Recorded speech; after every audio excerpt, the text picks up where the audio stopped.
Morning, everyone. So I had a couple questions about some things that I've been posting on my community. I showed some stuff related to flight and what they call navigation aids and VOR specifically. I put some videos out there, and the reason why I did that is I did a video in the past. I believe it was in 2018 where I showed a flight from Lander, and back then my kick was my solve was all based around flights.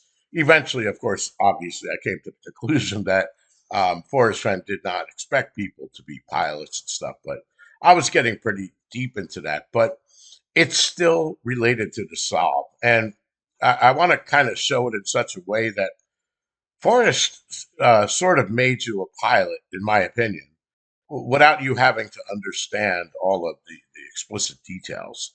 The way he guides you with the poem to the treasure chest is similar, perhaps, to the way he would have been guided to wherever his targets were when he was on his missions in Vietnam. And I'm going to discuss VORs, which are kind of being phased out. It's like an older technology that works with navigation radios and in older planes. Nowadays, they're more aligned to using GPS.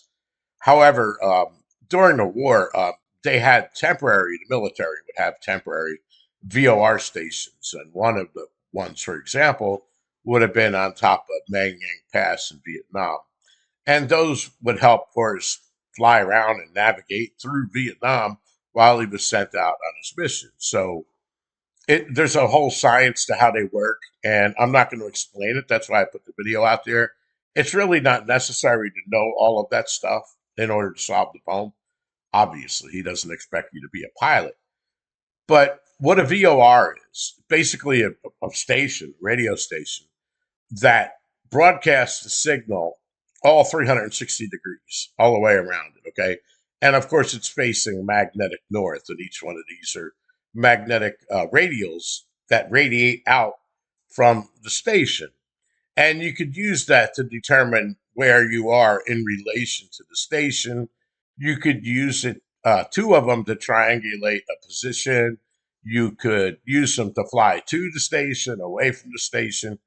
Basically, imagine these, of course, are invisible lines, but imagine that they extended through the sky. That's all a VOR really is. Um, and it's attached to a meter on the plane. And when you tune the radio into the VOR station that it broadcasts on, it'll be connected to that needle, and you can plot a course to and from the station and find out your relation to it. That's basically how it works. And I'll show you that briefly. I don't want to dive into it too deep because this is not a video about flight, and I'm certainly not a professional pilot. All I do is I use the simulator. However, I do kind of understand how things work. So anyway, this is what a VOR is. Okay. Now, imagine if the medicine wheel, for example, was a VOR. There's the medicine wheel. Okay. Now, imagine if that were a VOR and it was all of these radials, these lines that you see that are built in stone that come out of it, all radiate from it, similar to the way a VOR would work. Now, obviously, this is not a VOR. There's no electronics involved here. This is just a bunch of stones laid out. Now, the main purpose of the medicine wheel is to track the summer solstice, which begins usually around June 21st, would be the summer solstice, sunrise and sunset. That's when the solstice begins. And then this would be used to track other stars throughout the summer until the end of the solstice. Okay. So what I believe that Forrest Fenn did is he used this to his advantage. Okay. Sort of similar to a VOR. Now, he doesn't have to explain anything about VORs and signals and everything because this is all documented on site at the wheel and also online. I'll show you what I mean. So here's one of the maps that's on site, and it basically shows you what each of the cards mean. They're A, B, C, D, E, and then F. This is where the Brave would sit when he's on the Vision Quest, and then O, of course, is the center. So if you look on this diagram, you can see that if you stand at E and look through the center, you'll observe the solstice sunrise if you're there on the appropriate day. I believe that it's roughly 54.76 degrees in the northeast that the sun will rise. Okay. Uh, so all this information is available on site. There's nothing new. You've got a map on site, and you've got the currents where you can draw your line. As you can see on here, I drew a line that points to where the sun will be in the sky on summer solstice. Now, of course, this line could be extended all the way down. So you could point, however long you want. It's always going to be, as long as you're on that line, at 54.76 degrees. Okay. So imagine that that's a VOR and it only broadcasts that one signal. Where the sun's going to rise, where the sun's going to rise. Now, this thing never changes. It's going to be there for millions, thousands of years. I mean, the degrees will change because, of course, the entire solar system and galaxy moves throughout the universe, and the celestial objects in the sky are going to move very slightly over time, but for the most part, it's always going to be somewhere in this relative direction. So Forrest Fenn knew that he can count on that. He knew it wasn't difficult. So how would he use something like that? Well, let me show you now. Now I've showed this before, and I showed it to Sam Smith. Now this is originally why I met Sam Smith back in, I believe it was 2015. And I was all hooked on the pilot thing, and I was looking at this stuff. He doesn't agree with what I'm about to tell you. So we ended up going with his solve because it doesn't matter. The ending location was the same either way, but I still believe that this may be a little bit more accurate than what Sam came up with. So let me show you what I'm talking about. So here we got what I'm calling the big picture. Down here at this precise location is Wedding of the Waters. I'm not going to dive into what it's about here, but basically when there's a canyon right below it, right here, and when the river that comes into that canyon is the Wind River, as soon as it hits this point, it becomes the headwaters of the Bighorn. So the Bighorn River begins here at Wedding of the Waters, and of course it goes all the way across the entire basin. This gray line here is the border of Wyoming and Montana, and the Bighorn Canyon is up here. So the Bighorn River begins here, and it goes all the way up here. Now, as I explained to the other one, he says, begin it where warm water salt and take it in the canyon down. Not far, but too far to walk. Well, there's a canyon right here. You're almost in it. You could certainly walk through it. It's a few hundred yards away. But he's telling you not that one. So he's talking about downstream.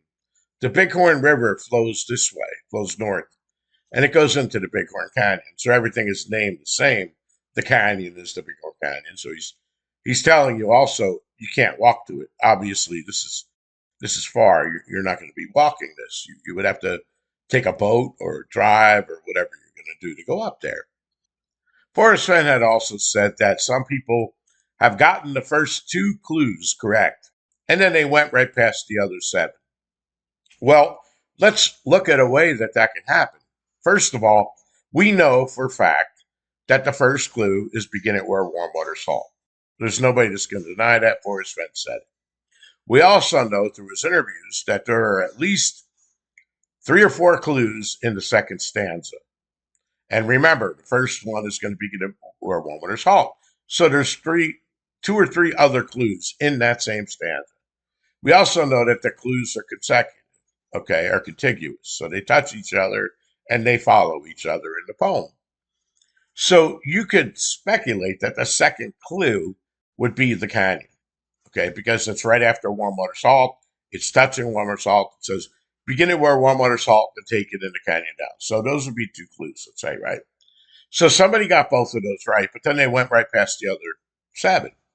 Well, here's an example where that can occur. If you started here and then you follow the river down and then you went into the Bighorn Canyon for whatever reason, you just walked past or went right past the other 7 clues. Because that's why when he gets to stanza 4, he says, if you've been wise and found the blaze, that the blaze is going to be somewhere between where you're beginning and where the canyon is. Okay. and it's going to be obviously below the home of Brown. So you've got to put in essentially at the right location. If you don't do that and you end up in the canyon, you've already wrong. And that's why I also pointed out the poem does not tell the reader to go into the canyon. The subject of that the verbs halt and take is waters. So the waters halt and the waters take, not you. So that misled a lot of people to go into canyon. So hence they got the right canyon, they got the right where one water salt, but they went past the other set of clues. Now let me show how that would relate to the wheel and how that would relate to VORs and navigation and so on. So there's the solstice sunrise. I basically just took the line from the wheel and extended. The sun would rise up here, like I said, 54 point whatever degrees, and I just extended the line down so that it intersects the river. Okay, so if I was going from Wedding of the Waters to the canyon, I'm going to put in, and this is our home of Brown. I'm going to put in below that. Okay, I'm never going to go into this canyon because he doesn't want you to do that. He's telling you in stanza 3 that there will be no paddle up your creek. You're going up a creek, okay? Just heavy loads and water high. So there's going to be heavy loads and water high in this direction somewhere.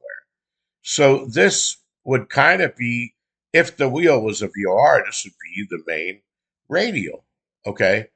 So let me show you what I'm talking about, how that would work, and how that would relate to VORs. And remember, you don't need to understand any of this. You don't have to be a pilot. This is very straightforward. You're going to a physical location where warm water salt, and you're following the river downstream, but you're going to exit before you get to the canyon. You're going to exit where the blaze is the sunrise at this point. So how would that relate to a VOR? Now, a couple things I want to point out here. This is like a screenshot from that video. So imagine, you see where I drew this red line? That's roughly 54.76 degrees. So this wheel would be rotated to the left a little bit. You would have 54.76 is where the course indicator would point to. So you would rotate this knob so that it would point to that direction. And basically, this is that orange line, okay? This would be the wheel if it were a VOR, and basically you're going to track that line. So warm water salt, Wedding of the Waters is south of here, and north of here, of course, is the canyon. And of course, there's roads. This is not a real map. There's roads that lead over to the campgrounds, and then of course it goes around this way up to the wheel. So if this were your gauge and you tuned into the wheel, the way the VOR would work, your plane is in the center, right? So you guys, you can see this line is to the left. So if we had the 54.76 degrees locked in on here, this would be indicating when we're south of here that our plane is to the right of where we should go. Obviously, if we went past this point, okay, we missed the blaze. Now when you as all right, let me explain it this way. When you're right on top of that line, it doesn't matter which direction your plane is facing, but when you're right on top of that line, this white line here would be centered. Okay. So that means that you were somewhere on this line, and now you would turn and follow this heading exactly. And of course, it would take you right over the wheel and right into the sun. But here, our plane is south of it, so you can see that the course is to the left of us. Even if we're heading in the right direction, we were heading 54.76 degrees, but we're to the right of where we need to be. So we will intercept this line, and then we would turn to that course. Now, if you went past it, this line would swing around to the other direction because now you're to the left of the course. Okay. And that's what I mean. People would go from where warm water salt up into the canyon and just completely miss the blaze and forget about it. So Forrest Fenn, the way he did this is kind of cool because he gets you on the river, okay, going from where warm water salt's up into the canyon. And then he's navigating you exactly like a pilot because he knew that this sun radial is mapped at the wheel and something that he could rely on. So all he needs to do is get you to follow that. Now you don't need to know like the exact degrees and all of that stuff. You could just pull up the map that I showed you and draw a line on the topographical map, and right where it intersects, you want to follow that line. So you're gonna exit the water. You're gonna put in below all this, and then you're gonna follow the roads to heavy loads and water high. When you get to this exact point here, you're gonna see that the sun intersects the campground that's the closest one to the Marble Gaze. Now, the Marble Gaze would be the heavy loads of water high, the waterfall, because that's what the sign says down here on the road. Okay, Five Springs Falls Campground. So you're going to Five Springs Falls campsite. A campsite is a place that you would have a short stay or you would tarry scant, and it's got a Marble Gaze, right? The waterfall. All right. So basically, if you go to the campsite, that's the closest one to the Marble Gaze down here, you could draw a perpendicular line. And that perpendicular line and the sun actually cross right over the marker for campsite number 9. Now, we also know in the poem that you're going up your creek. Here's your creek. This is Five Springs Creek. So obviously, when you reach that intersection, we're going to go over to the creek. And if we literally followed that line straight across from the campsite, went down, went across the creek, that's where the nook is. I mean, it's literally as simple as that. Exit at the appropriate place where you found the blaze in the sky. Now, the reason why you have to look quickly, of course, is because the earth rotates. When the earth rotates, the sun's going to move through the sky. Now, you don't need to physically be there on the solstice because, like I said, it's documented on the map. This line that I drew here is not arbitrary. It was taken directly from the map. And I just extended it so it intersects the river. So essentially, we want to follow this line. And if you look at the roads, you'll see that the roads intersect down here, okay, the same sunline. Of course, this is Rainbow Canyon down here. So all you're going to do is you're going to follow it because you're not going to be paddling up the creek. Once you get to the place where you tarry scale with Marble Gaze and across, and bam, you're there. That's how he would get his precision. This is not a guesswork. This is exact. Okay. This line is very exact. Okay. And it doesn't even matter if the river meanders because this creek is still going to be connected to it. And the campsite ain't going to meander. So he's sending you to there's no grid searching involved. There's nothing involved. Literally, you're going to stay along this vector, which follows that creek, and you're going to go as close as you possibly can. This is a box canyon, okay? And there's a waterfall over here. There's no way that you can make it to the wheel from here. This is like 3,000 feet of elevation, and there's massive cliffs. There's no way you can go that way. So you would have to stop here. There's only one way in, and that's from below. If you were to go to the medicine wheel, you can't get from the wheel down to here because there's a bunch of cliffs. You have to come around to come in from below. So it's literally as simple as that. But anyway, that's why I've been putting out the VOR stuff because it's kind of interesting that Forrest Fenn turned people into pilots, in my opinion, and you don't have to know anything about piloting. And this is exactly how Forrest Fenn would be guided to his targets in Vietnam. He would use VORs. So all he's doing is using the medicine wheel, sort of like a VOR, with one radial that is 360. It's got one that he's concerned with, and that's the blaze, the sun, the solstice, sunrise. And the sun's going to appear. You look quickly, it's going to move in the sky. Eventually, obviously, it's going to set, which is also marked at the wheel. And incidentally, if you do look at where the sun sets and you drew a line from the wheel to the sunset, you would intersect the canyon. So it's kind of interesting that the sun sets up in the canyon.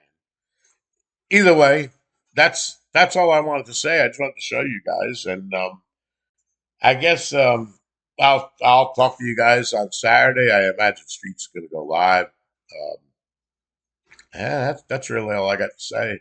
I've been pretty busy this week. I got a lot of doctor's appointments and stuff that I've been going to, uh, and I'm waiting for my test results, which I won't have until like December. So I'm kind of not really doing that much from now until then. Plus the holidays are going on. So anyway, enjoy your week. Peace.